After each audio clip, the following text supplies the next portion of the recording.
I'm Marilyn. I'm a graduate student working on the BRIC 20 experiment, and this is SVT deintegration. Right now, you're seeing everyone getting ready to remove the PDFUs, which contain our plates from the frozen brick. The technician is getting ready to pull the pins. You can see Dr. Wyatt and the guy in the background who will literally call off every move that the technician makes and check it off. So this is him removing all the pins. And the brick was at -80, so it took a little more force than everyone was expecting because they didn't run the experiment before, so they had just assumed that after a half an hour it would be ready to go. But we learned through deintegration that it takes a little bit longer. So there was, I think, 6 pins he had to remove. That's what he's doing. Oh, there was only 5. Sorry.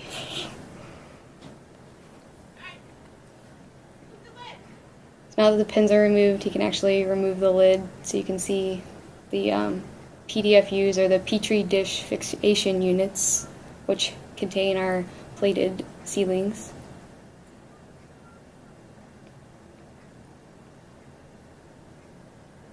And you can't hear it in this video, but every little movement that he's making, or any screw that he's messing with, the guy in the background is noting and checking off. So that was kind of interesting to be part of.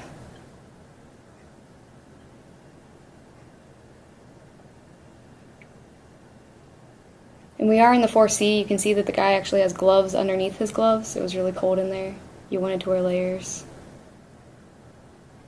So now that he has the brick open, he's confirming that little band has identification numbers on it to make sure that we have the correct lid with the brick. And then he's going to be removing each of those. The black things with the silver are the PDFUs. And he's going to be removing those individually and reciting the number to make sure that it matches up with what we're supposed to have.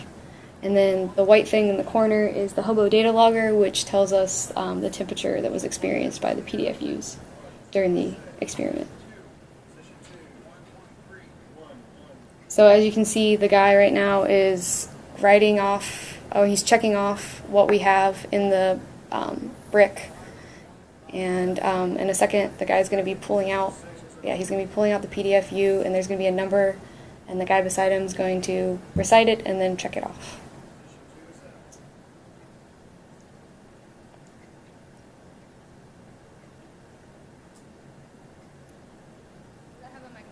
So there was 5 total PDFUs and 1 hobo data logger to be accounted for.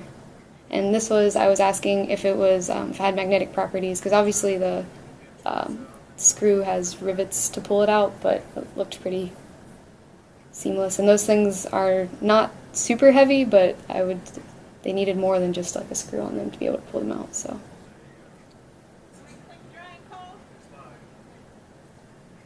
What's the hobo data logger? The hobo data logger is something that checks temperature and just logs what temperature the plates are experiencing. So when we have plates in space, we can adjust the temperatures at ground control to make sure that temperature is not a varying variable.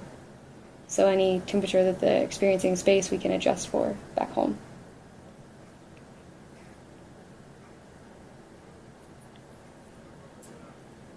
So the brick is now empty, and the PDFUs are ready to be further deintegrated and the plates removed.